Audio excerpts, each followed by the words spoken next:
Okay guys, so ipapasok natin sa freezer yung ating mga tuna. So, yan. At yung ating kilawin guys. Magkilaw tayo bukas.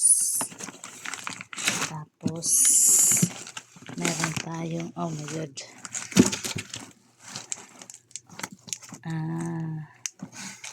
tawag dito, tuna products, longganisa, yan.